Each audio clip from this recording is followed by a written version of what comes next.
शदादकोट में traffic jam का मसला ताहाल हल न हो सका।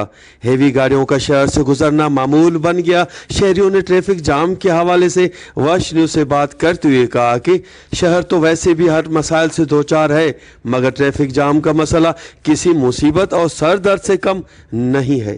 ट्रैफिक एतरी त वधी वई आहे जो मरीज़ अस्पताल ताईं नथो पहुची सघे, शहरी माण्हू पंहिंजे कमकार ताईं नथो पहुची सघे, पंहिंजी ऑफिसुनि ताईं नथो पहुची सघे। हे सिंध बलोचिस्तान जे बॉर्डर ते असां बीठा आहियूं।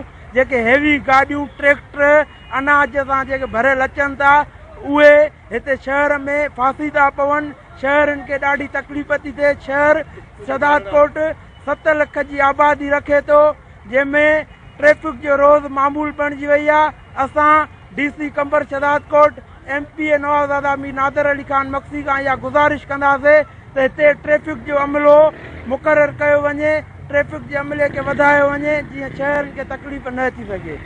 को बाईपास ठाहियो वञे, को ट्रैफिक जे जाम जे लाइ को रोड ठाहियो वञे सुठो। को ग़रीब आवाम परेशान लॻी पई आहे, सॼो ॾींहुं रश हले थी, को निकिरी नथो सघे। माण्हू घरनि मां जेको जिथे आयो उते सुख आहे। कलाक जो कमु आहे त 5 कलाक लॻी वञनि था उन में साईं। छाजे करे को आहे आवाम ई न आहे, छाजे करे रुगो पाण पैसो खाई वञनि था। रोडनि ते गोॾे जहिड़ो गप अची वञे थी, मींहुं वसे थो त को रोड ते निकिरे ई नथो माण्हू। 3 ॾींहं 4 ॾींहं उहा गप हले थी रोड ते, को कढण वारो आहे न को करण वारो आहे। ट्रैफिक सॼो ॾींहुं जाम लॻी पई आहे, माण्हू आवाम परेशान लॻी पई आहे। हुते को रोड आहे न को बाईपास आहे। असांजे शहदादकोट खे हर शहर खे रोड बाईपास ॾिनो वियो आहे, हर शइ ॾिनो वियो आहे। हिते जेको अचे थो पैसो खाधो वञे थो, कुझु ठाहिनि था न बाईपास न कुझु कनि था साईं। कैमरामैन तनवीरी साजी के साथ गुलाम अली ब्रावई, वश TV शदादकोट।